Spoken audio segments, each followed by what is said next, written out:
It's the moment you didn't know you're waiting for. He is Carter. He's Chad. And this is the Irish 365 podcast. Welcome into the Irish 365 podcast. We got a Syracuse preview for you. It's senior day. I love it. Yeah, this game when I think we came into the season, we were both a little excited for, right? Steve Angeli coming back to town. Senior day. Syracuse thought they could be pretty good. Maybe even a back-end ranked team. Definitely not the case. 3-7 Syracuse. No fault of Steve Angeli, though. No. Team started off 3-1 till the injury, and ever since haven't won a game. What he played? Was it 4 games when he got injured? Yeah. I think game 4, because he could keep his red shirt. He played 4 games. Okay. So. But yeah, this Syracuse team, Steve Angeli, when the beginning of the season was the national leading in passing yards, like leading the whole nation. And he's still Syracuse's leading passer, and he hasn't played after season. Yeah, so, he played 3.5 games, and he's still leading Syracuse statistically in passing yards, completions this year. So yeah, which is nuts. But yeah, the Syracuse team's 3-7. I mean, the Irish are huge favorites. Come to South Bend for senior day. Just to get these out of the way. Notre Dame's 35.5 point favorites, over under 50.5. I mean, yeah, that tells you everything to lead for the game. But I will say this: a couple weeks ago, we did this for Boston, and Boston College played us pretty close. Looking back on it, sounds like it was a look forward to the Navy, getting ready for the triple option during the bye. I don't think Notre Dame's looking forward to Stanford over this Syracuse team. Yeah, I mean, there's the danger with all the CFP talk that the Irish could be looking past the next 2 teams and thinking about college football playoff. But I also think there's enough uncertainty in that college football playoff that they're going to take care of business one game at a time, focus on the opponent in front of them. At least that's what they need to do. If they don't, they're in trouble. So, yeah, I don't think there's any looking past Syracuse. You probably saw Jeremiah Love was on the Pat Mack show the other day. Yeah. And I think he gave a lot of confidence that they were focused and they're ready to put their foot on the gas pedal, to quote Jeremiah Love. So I like to hear that. I hope that translates into activity. And the other thing I liked from that conversation was he said, we don't think there's anybody we can't beat. So 2 very good confidence statements that I like hearing from my team, especially a team leader like Jeremiah Love. So yeah, anyway, going into Syracuse, this senior day should have been the Steve Angeli reunion. Jeremiah Love is probably not going to get to he will not get to participate in senior day activities because he has to be a senior, but this very well could be his last game in Notre Dame Stadium. I was definitely going to cut the bone for that. Like, we got to recognize, like, this is I don't think we're going to get home playoff. I've been on the home playoff game kick for a while. I'm starting not to believe in it. Home playoff game is probably not happening unless a few things happen in front of us. I'm fully anticipating this is Jeremiah Love's last game in Notre Dame Stadium. Which is crazy. It's been awesome, but appreciate it. Yeah, I mean, he's one of those players that he's going to be a Notre Dame legend, just people are going to talk about him 10, 15, 20 years from now, just what a great player he was. And I mean, I literally think he might be the best Notre Dame he might be the best Notre Dame player I've ever seen in my lifetime, but for sure offensive. Yeah. Definitely best offensive player. I go back to Rocket Ishmael and I think back to Tim Brown. Like, those were some game-changing transition players. And I'm like, he's got Rocket-ish type speed. He's got Tim Brown game-changing ability, but I think he's just does a lot more. And I don't want to have recency bias, but I'm almost like, I'm with you. Like, I've seen really great players, but he may be, I don't know. He may be different, right? I mean, that's just all I can say. He's different.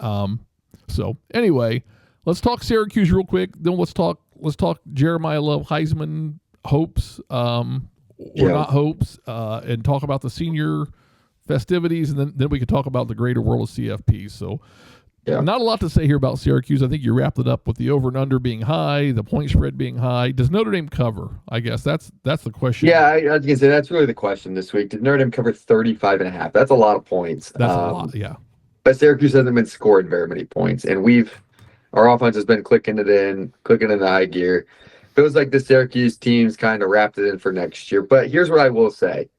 A lot of these guys might be hitting the portal. And yeah, you got to put some good film out. If you clearly Syracuse isn't happy with what's happened this year. You lose the quarterback, but your defense starts letting up a crap ton of points. Your offense isn't scoring anything. Yeah, and I mean, really, they started 3-1, but let's look at their wins. Syracuse, they beat UConn, Colgate, and Clemson. The Clemson win looked good. It did. Yeah. So yeah, I mean, it's a team that's probably going to have a lot of guys hitting the portal. So it's going to be a big chance, national TV game. A lot of guys are going to be able to put some film out, right? Yeah. So what's their kicker look like? Because that's the one guy I'm interested in. I'll have to look. The portal. I'm not saying we don't the injury bug has hit us the last couple of years. I mean, you go back to last year, Jeter had a little bit of injury, derailed. Yeah. Is there a kicker in the portal that we can pick up? If we're not going to get high-level kickers and develop them, can we get one in the portal? He's 10 for 11 this year, but only 1 for 2 from 40 to 49, which is the stat you really look at. I mean, 30 to 39 is 5 for 5, 20 for 29, 4 for 4. But I tell you that 1 for 2. That 5 for 5 from 30 to 39 sounds pretty good today. Yeah. Were those all kicked inside the dome? I just need to know, was he in the dome at Syracuse when he kicked those? That's you don't want an indoor kicker, I guess, do you? Yeah, I want to make sure he can kick in the cold wind at Lambeau Field next summer or next fall. So yeah. So yeah, I don't see a whole lot of promise if I'm the Syracuse coach. Like, we're going to try and do something, right? And I think it's going to be desperation. But I think we got to get. I mean, they're starting a true freshman walk-on quarterback. Yeah, true freshman walk-on quarterback. Is that this kid is so freaking phenomenal, or is that things are so bad? And I think it's things are so bad. Yeah. So that's you don't hear freshman walk-on quarterbacks get many starts. Not at D1. But here we are. Yeah, not at Division One. I mean, D2 maybe, D3 definitely, but not D1. Yeah, so that'll be an interesting thing. How well does he know the playbook? Because he was probably doing scout team for most of the year. And you got to think that Chris Ash is going to be able to throw things at him that he's not going to be prepared for. You would sure hope so, right? I mean, no matter who the quarterback is, he's going to throw stuff at him that I haven't seen this year. Best defense they've played since Clemson or Tennessee. We should throw things at them. Like you said, they're not great at rushing the ball. Their leading rusher has 558 yards. They don't get a great push up front. There's not much going for Syracuse. I hate to be this guy that tells you this, but if you're Syracuse, slow it down. Even if you go 3 and out, hope we were taking 90 seconds to 2 minutes off the clock, right? Yeah. That's what you're trying to tell. That's your game plan. Slow it down. You're not going to throw the ball over our corners. For the gamblers out there, pick the defense, special teams to score this week. That's what I'm telling you. I wouldn't take special teams. I'm thinking defense, pick 6. I wouldn't bet us to cover the spread, even though I think it's feasible. But yeah, really, I'm thinking it's a cover. I mean, we might hit the over on ourselves. You're pretty confident. Yeah, I'm feeling pretty good about this one. 50 degrees in South Bend. It's literally gonna be perfect football weather. No rain, overcast. We're gonna be able to throw the ball. We're gonna be able to run the ball. We're gonna have the blue-gray sky and do what we want to do. Yeah, exactly. It's not gonna be a situation where it's end of November and it's like snowing and we're like, all right, we're gonna hand the ball off. Syracuse at least knows we're gonna hand the ball off. Can they stop it? Maybe not. It's like we're gonna have all of our weapons available at full disposal. And like you said, Jeremiah Love not senior day, but Jadarian Price it's his senior day. He can still come back next year, but his senior day. Yep, he is technically a senior, so he'll get to participate in those activities. So I guess from the game standpoint, I'm with you. I don't see a lot of things for Syracuse. I mean, I'm going to throw the kitchen sink and I'm going to do everything I've got at Notre Dame. I may blitz freaking 11. I may try and play 12 guys on the field and see if the referee's counting. If I've got the opening kick, I may onside the opening kick. I mean, I'm desperation. I'm going to go unconventional and I'm trying to figure something out. Hey, this is their bowl game. Like, Yeah, they need the win. You're on national TV. Throw your trick plays out there. Throw whatever you got. What are you going to do? Be 3-8? Yeah, open up the door because, Yeah. So I expect to see a lot of craziness now. Syracuse might get some breaks from the referees, keep them in the game. Who knows? Yeah. Because the ACC still needs Notre Dame to lose, so the ACC champion has a shot at making the playoffs, and maybe Miami a ACC second. champs, will be Right. Yeah. And so all that I think it's there. I don't have a lot of confidence in anything I've seen or looked at or watched from the Syracuse side that makes me think they've got some sort of opportunity that's a strong opportunity. I think they need Notre Dame to be unfocused. If I'm Syracuse, I'm trying to get all the media hype I can about Notre Dame as a lock for the playoffs in front of those guys and get them to take the game off. That's what I'm going to try and do. But I don't know that that's feasible at this point. I think Notre Dame, again, their mindset has to be win. And I think, the greater thing that plays into this is Marcus Freeman has the motivator to say, listen, we could get jumped and there's a scenario where Notre Dame wins out and doesn't make the college football playoff.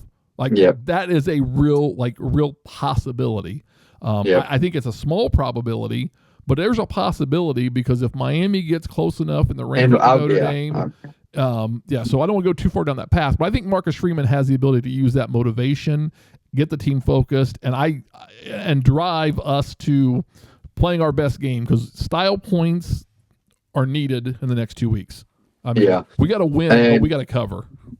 This is what you need to know about -10 in the turnover battle. That's where we're going to dominate. Yeah. I would set the line at 2.5 turnovers this weekend. I think 2 to 3 would be pretty solid. And the other thing I think you have to know is, has Jeremiah Love made his decision on whether he's going to the NFL or he's coming back? I think he's probably made that decision. I think that's he made the decision before the season started. Probably. I literally, you said this is my last year. I'm pretty sure I heard that. Yeah. Well, NIL money, everything else. But all that being said and done, I think that decision's made. I'm with you. So the only thing I can see Notre Dame doing is saying, okay, we got a guy who's on the cusp of getting invited to New York. We're gonna highlight him in this game to get him some highlight reel. Try and build. We want to win the game. I think the defense could. I think the defense can win this game. I expect 2 defensive scores. Quite honestly, at least 2 defensive scores, or at least a defensive and special team score. If not 2 defensive scores. So, what do you think? What do you think projection wise? What's your thought on the score? 55-3. 55-3. Wow. Yeah. Okay. That's where I've been. I tried to get away from it. I tried to not go for it. 55-3. Yeah. And literally I try not to make it seem like we're going to just crush them, but it seems like on senior days that's what we've been doing. Yeah. I'm thinking 42-10. Yeah. Is where I'm at. I think 32-point victory, but I think we're going to see a healthy dose of Kenny Minchie and Aeneas Williams in the third quarter and all of the fourth quarter. Yeah. It'll be interesting. Is this the week to bet Aeneas Williams to score, but Payne senior day? So maybe I'll go Payne on an anytime touchdown. They're going to feed Payne because senior night. Yeah.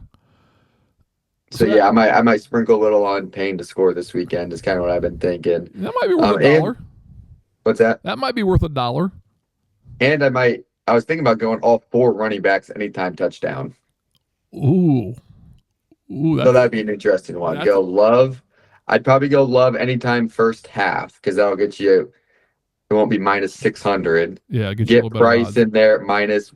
I don't know what he is. I haven't looked honestly. -150 anytime, and then go Aeneas and Payne. I was thinking about sprinkling that on. That'd be an interesting one of those parlays you could put very little money on and get a big return. I'm thinking. Yeah. So I'd be interested in that one.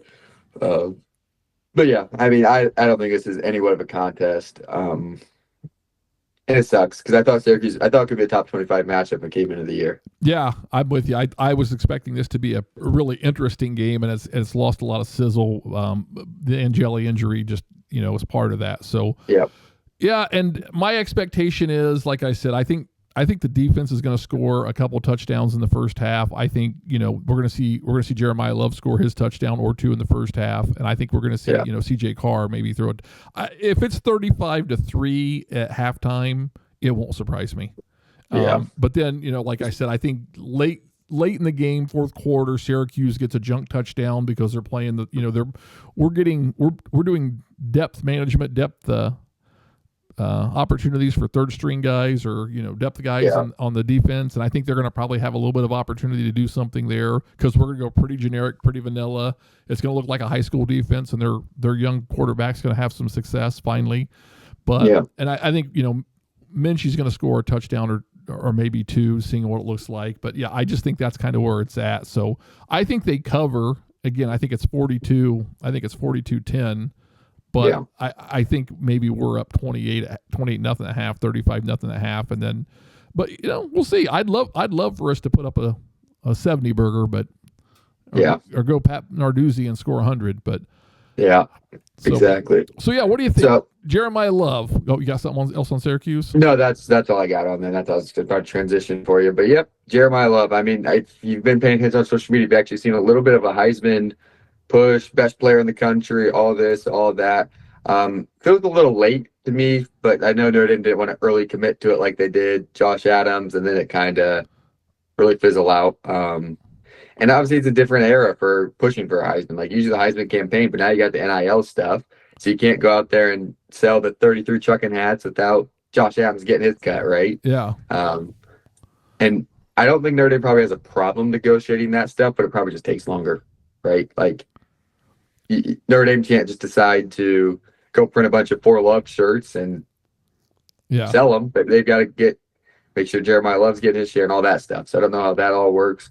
Pushing for the Heisman campaigns, but I mean, it definitely doesn't feel like Jeremiah Love's going to win it, but he's been getting a lot more of the national media attention, so that'll be interesting. He's got 2 weeks left to go put up some more stats and some more highlights I'd say more highlights than stats to maybe get an invite, which would be awesome. Yeah, I think he's good enough to win it. And it's interesting to see, like, he's doing a lot more, like we talked about it on the Pat Mack show. He's doing a lot more of the national media. So they're letting him get out there and kind of promote himself. There's national media people saying, he's the best player in the country and, making a case for him. I think I heard one guy, I'm trying to think who it was, that said that, Jeremiah Love deserved a Heisman and he's a Heisman voter. He's going to do his part. So basically saying he's going to give Jeremiah Love a Heisman vote. So, I mean, an invite to New York, I think, is really darn good if he gets the invite to New York. I would love for him to win the Heisman. I think Notre Dame missed it. We were in New York last year, and when you're in New York, you see the white T-shirt with the I Heart, NY on it. Yeah. How is there not an I Heart with a number 4 in it? ND. Like, how is there not like a Jeremiah Love I Heart or I Heart JL? Something. Like, no, an I Heart with the number 4 in the heart. Like, there should be a Jeremiah Love shirt in there. Like, missed opportunity from the marketing team. Call me. I got all kinds of terrible ideas. They could sell tens of things, right? They could sell tens of things collectively. It's just. It feels like they're gonna do something to try and get him promoted the next couple of weeks. So give him lots of touches, lots of carries, 2 things, right? Build his resume for that draft round pick, and then also give him a shot at getting that New York invite. Yeah. And those people are like, maybe he's gonna come back next year. He's ranked as the number 2 prospect on a lot of big boards. Yeah. He won't go number 2 overall. No. But if he's going to be making, he's going to have a big NFL rookie contract. Yeah. Is he going to go top half of the NFL draft? I think so. I think top 16 feels like it. Yeah. There'll be a team Gentry went top 10 last year. I think he'll be similar. A team will want him. Team will buy it. And if you look at Twitter or X, whatever you want to call it, NFL fans are like, whatever we got to do, go trade up and get this dude. Like, I've heard rumors of the Chiefs having a bad year, the Bengals having a bad year. Like, trying to go add another weapon to their offense, which is like, I hope he gets one of those teams that had a down year because of injuries or whatever, and can go explode in the NFL with a good offensive line. Because last you don't want him to go to the Jets and have no line and get hurt because the Jets are giving it to him 50 times a game for no reason. Yeah.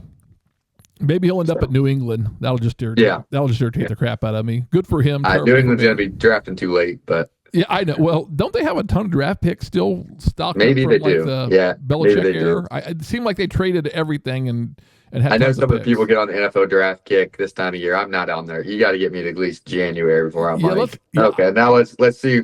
Because A, you don't know where anyone's drafting. B, who's coming, who's not coming. And I need my college football almost over. With the extended college football season going into like late January, mid-January, like I can't even think about it till the end of January at this point. Like before I can even think about it. So I think it'll be interesting. Does Love and Price both get drafted like number 1 and number 2 in the running back category? Not I think Price is listed as RB3. Yeah. I forget who was 2, but yeah, he was listed as RB3 on a couple big boards, a little lower on some others. But yeah, so I think it's interesting. I think Todd McShay had him 3. I was thinking he had him 2, but he maybe had him 3. Yeah. But yeah, I mean he's very likely, and that's the other question is will he come back for that next year because he'll come back and be the featured back. Everybody's running back 3 sounds like it goes high, but that's probably 3rd to 4th round. Like if we're being honest. Yeah, and he could probably make more money NIL next year at Notre Dame than he could as RB, going 3rd round in the NFL. And everybody as a Notre Dame fan is all for that, except Aeneas Williams and maybe his parents. Like they'd love to see Aeneas, because Aeneas is a stud too, and you'd love to see Aeneas. Right, but I think you look at how many carries. Like Price has got a decent amount of carries this year. He's not that much behind Love, so like Aeneas getting, Yeah. So anyway, that'll be a whole conversation we can have in February after our national championship. Yeah. So all right, let's get into the college football playoff rankings. I think you kind of started mentioning it. There is a slight situation where Notre Dame does not get into these college football playoffs. So I kind of want to start with that. Yeah. The most obvious way for us not to get in is that obviously everyone in front of us keeps winning that need like Oregon, Oklahoma, all of them win. But the big one is we need Texas Tech to win the Big 12. If Texas Tech, the SEC. Texas Tech. Oh, Texas Tech. I'm sorry. I was thinking you said A&M. Texas Tech to win the Big 12. They're sitting there at 5 right now. They probably do not fall if they lose the Big 12 championship behind us. And then you've got the Big 12 champ that's behind us, BYU or Utah. I think it'd be BYU in that championship game. Yeah. They would automatically make it. So Texas Tech is kind of, if they make the Big 12 championship, which is looking a lot like it right now, we need them to win it. If Texas Tech loses earlier, it's not as problematic because I think they probably fall farther. But Big 12 champ, Texas Tech is what we really need. Yeah, we need. And if Texas Tech wins the Big 12, that basically choose it because I'm looking at it. Alabama's going to play Auburn. They played nobody this week. It's kind of the SEC non-conference week. It's crap, whatever. It's cupcake week in the SEC. Yeah, so Alabama, I do not think is going to have any say to jump us. And remember, you've got to be in the top 10 for that top 12 right now because the ACC champ is behind us and the group of 5 team. Yeah. Yep. So we've got to be inside the top 10, obviously at number 9 right now. I don't see any way Alabama jumps us with a win over Auburn. Yeah. I think unless the next 2 weeks we use 3. Yeah, and I think it'll be interesting because I think the other threat is Miami. Like, if you look at us now, and this is the thing, everybody wants to say the head-to-head matters, and I think it should. I'm on board with the head-to-head matters, but I also think, like, how you're trending and how you're projecting matters, right? Yeah. So, if you're Syracuse and you won your first 5 games and then your quarterback got injured, I don't care who you beat those first 5 games. If you're on a walk-on freshman quarterback, you can't say, well, you beat, because the head-to-head thing gets circular. But Miami beat Notre Dame, and Notre Dame is looking better today than they were at the beginning of the year. Now, Miami fell apart in the middle of the season. Now, you could make the argument they're coming back around. And if they continue to come back around and they get within that, 1 or 2 positions of us, they could easily jump us because they do have that head-to-head tiebreaker. And I think that's what everybody's kind of losing, and they want to look at, light components and things like this. And it'll be interesting because we're going to have Syracuse, Pitt, and who else is opponents. Here's the big, yes, Pitt, but Pitt's next week. Yeah. Whatever you do, if you're better, probably take Miami in the points because Miami knows that's a... Oh, yeah. Like, they want to absolutely destroy Pitt by literally 100 points. Yeah. So that'll be a really interesting game if Miami can actually do it or not. but Miami's literally going to want to beat Pitt by more than whatever we beat them by. Yeah, exactly. Yeah. So they're going to want to literally put up 105 points on them, like Narduzzi was asking. So yeah, that'll be the really interesting one, in my opinion. Pitt versus Miami. Yeah, and I think it's interesting. I think the probability of Notre Dame getting left out is maybe 15, 20%. I don't think it's a real strong. I mean, I like the possibility of USC getting a win in Oregon. No guarantee there. Yeah, but I was going to say that's helps. a big one. And that one, 10.5 points towards Oregon, which really, like, it's at Oregon. It's game day. Oregon's looked a little sloppy the last few weeks. Yeah. In my opinion. And I think USC's been getting better from what I've seen. Obviously, I haven't been able to watch a full game, but I've been watching their highlights, and looks like they're getting a little bit better. Maybe I'm optimistic. They've been sneaking up in the rankings. But yeah, if we got, where's USC? 15. What would be absolutely huge for us is if Miami wins this weekend, but doesn't look fantastic, and USC could beat Oregon on the road, and USC could jump Miami. That would be a big jump from 15. Yeah. But Miami's there at 13. It feels realistic if you beat a top 7 team on the road, right? Yeah, if you beat a top 7 team on the road, it seems like you could jump Miami, especially if Miami doesn't look strong against Pitt. It's next week. I forget who they got this week. I don't remember either now. But yeah, if Miami looks so in their win, and you look good or dominant over Oregon would be ideal. Yeah. Notre Dame's got the head, and I think USC didn't play us as well as they could have, because I think that weather impacted USC more than people want to talk about it, right? Yeah. And I think USC's coach trying to not want to play us. I think it was just a whole lot of.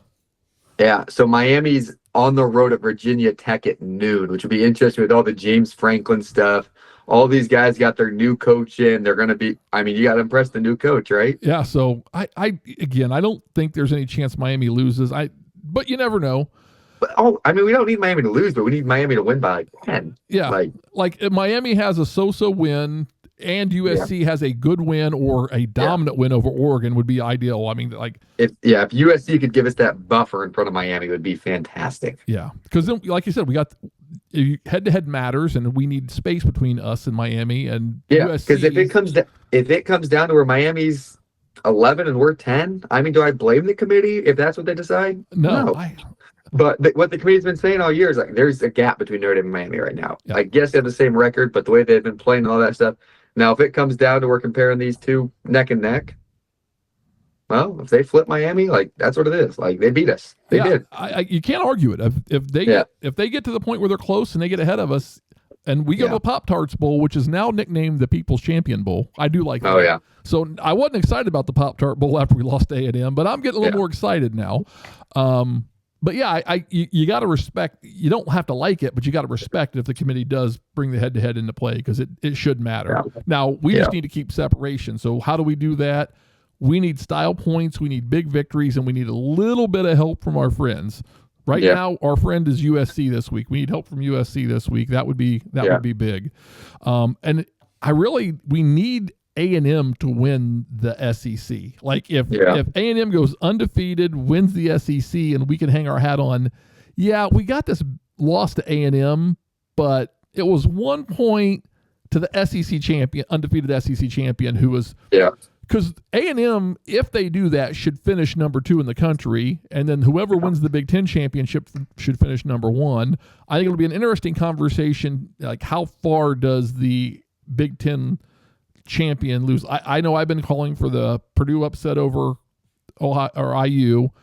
Realistically, not going to happen, even though I think there's a probability. I think Michigan beating Ohio State is a better probability, but I'm not guaranteeing that either. I wouldn't bet on either one of those. But let's just assume for the conversation today, IU and Ohio State both go to the Big Ten championship, as they should. They finish out their season. How far does the loser drop? You wouldn't think very far. In a close game, no. But let's just say IU is better than I anticipate, and they blow the doors off Ohio State by 21, 28 points. Or vice versa. Like, if it's a 21, 28 point, I still think they're hosting a first-round game. I don't think they fall outside the top 8. Both are undefeated. They'll be in the top 6. Yeah. Regardless of margin of victory? Yeah.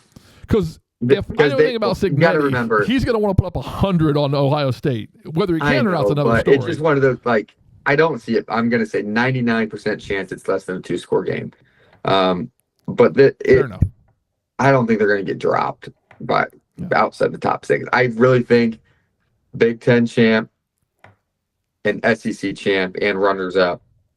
Texas Tech's the only one that intrigues me being at 5. Could they sneak into that 4 spot over the SEC champ? I think the Big Ten and Big Ten runner-up are going to get those top 2.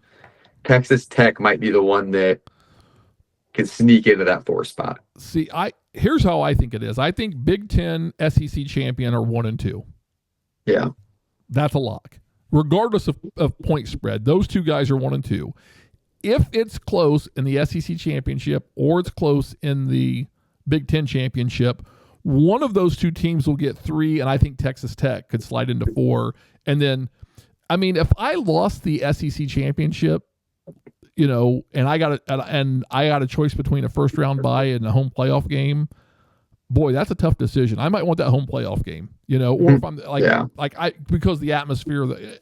But there's also something to be said about the rest. But you look at how it didn't work last year and the momentum. But but I think last year also had a big factor in how the seeding was. You didn't have the really top 4 yet, so it was different, definitely. Yeah. But I think Texas Tech could find itself in the 3rd or 4th spot. And I think highest, if they won the Big 12, I think they could see themselves slide up to 3 at the highest. I mean, that's no higher than that. I don't think that's probable. I think they could slide up as high as 3. I think they realistically end up at 4, and I think the loser of either the SEC or the Big Ten slides to 5. I don't know which one. It'll depend on how the games play out, but I think that's where you find it. I could also see the committee moving both of them to 5 and 6, but it seems punitive to take an SEC team that's outside the SEC championship and let them have the bye. Yeah, that's not going to happen. Spot 4, I just don't see that happening. You can't put a team that didn't make the championship ahead of a team that played the championship and lost. So it'll be interesting to see how the committee plays on that one. And I'm with you. I think Notre Dame. I felt after we lost to A&M, a home playoff game was off the table anyway. Yeah. I got a little bit of hope because we're right there on the bubble that if everything goes right, we could sneak in. And here's the other thing, the conspiracy theory hat comes on. I think Texas Tech Stadium isn't very big. I think it seats 50,000. Oh yeah. I don't think it's Lubbock. It's hard to get to. Yeah. It's hard to get to. It doesn't seat a lot. There's high school stadiums that seat more people than I think Texas Tech does. Which is crazy. And I'd have to double check that stat. So I think you'd rather put them at 4 and not have them host a first round game and then have a Notre Dame or somebody slide into that. For sure don't want IU hosting either then in that state. You want IU to have the bye, and then you kick out the SEC runner up. Yeah, would you rather have A&M or Georgia? A&M or Georgia or Alabama host over IU? Yeah. Absolutely, because IU says 55 or 60,000. And Notre Dame is more attractive from the 85,000 standpoint. However, I think a lot of complaints about how cold it was last year and people not wanting to come to Notre Dame, and that's not being talked about in the media, but there was a lot of talk about that last January. And I heard that conference, presidents and things like that. So I think Notre Dame getting a home playoff game, there's a lot of auxiliary factors at play that's going to keep us from getting a home playoff game. I think they'd rather have us on the road, or they'd rather have us have a bye as opposed to having a home playoff game. But we'll see. I mean, we'll just see how it shakes out. Like I said, if we get a little help from Oregon this week, things could be good. Yeah. And hey, maybe I think Georgia still play. Maybe Georgia Tech finds a way. That would be the one that could shake it up the most, in my opinion. Yeah, Georgia Tech can beat Georgia, because Georgia Tech. I mean, they was, what was it, 4 overtimes last year? It was. Yeah, it was a close game last year. Yeah, it wasn't a cakewalk. But Georgia's been still damn good. They've been good, but they haven't been the dominant Georgia they were 3-4 years ago, kind of a thing. So and Haynes King. I mean, if he can walk, he can. Georgia Tech will run him 50 times. He's a baller. He goes all out. So anything else on the CFP conversation side? I don't think in the CFP. I just kind of got one last wrapping up point. All right, what's your last? Here's my Jeremiah Love promo. Notre Dame fans, you're either going to be at the stadium or you're going to be at home. Appreciate every last moment you're going to have watching this guy. Because in 5-10 years, you're going to be sitting on YouTube going, Jeremiah Love, Notre Dame highlights. Yeah. That's what you're going to be doing because you know what? They were awesome. Every moment's awesome. Showing up to the stadium and being like, you know what? That dude's going to get the football today, and he's good at football. He's going to do something I didn't think was possible. Yeah. And it was awesome. Yeah. So be loud if you're at the game. We're going to be there. I'm looking forward to it. It's going to be a great game. And just remember all weekend, like going into your weekend, all you need is love. All you need is love. Yeah. That's all you need. And go on Heisman fan vote. Get them going. Create fake accounts on Gmail, Hotmail, Outlook, whatever you got to do. I don't know if that does anything whatsoever. But I think the winner of the fan vote actually gets one vote toward the Heisman. Oh, yeah. Interesting. So yeah, like I don't know that's going to sway the decision. I mean, but show him some love. Show love some love. I mean, that's all you need. Yeah, and I think the other thing I wanted to cover is we had this issue earlier in the year, and I feel bad because we got to talk about Coach Freeman's recent press conference. Oh. You know, early in the year, we kept telling Coach Freeman, sorry we didn't have time to get to you. Yes. And I feel like this is on us. And he hadn't even tried to call in here recently. Mm-hmm. But Coach Freeman said he didn't have anybody to talk to. So Coach Freeman, I'm gonna let you know if you're listening. I'm opening it back up. You call us anytime, and we'll talk. We'll take the phone call. Yes. We'll make sure we get you on. We won't run out of time. We'll even pod right there on the spot if that's what you want. Open invite. You hit us up on. It's on us. That's on us. We're here for you. We care. So anyway. Sorry about that, Coach. Yeah. Won't happen again, we promise. So anything else? I think it's kind of, it's going to be, I'm looking forward to senior night for a whole lot of different reasons. I love senior night. It's like Service Academy senior night. Like those are some of my favorite games. And then I always love the big games, So I'm looking on the annual. And it's hard to believe we're at the end of the last home game of the 2025 season. I know. And gonna miss it. I'm hopeful we'll get lucky and things will bounce our way and we'll get that home playoff game because that atmosphere is freaking electric. But not counting on it. Yep. So, I don't know. I think it's gonna wrap us up this weekend for senior night, and we're gonna go enjoy. We'll get ready. We got a couple days for the game, but you're gonna enjoy the game. If you're gonna be there, have a great time. It's gonna be great. Yeah. And as always, there you go. Go Irish. Go Irish.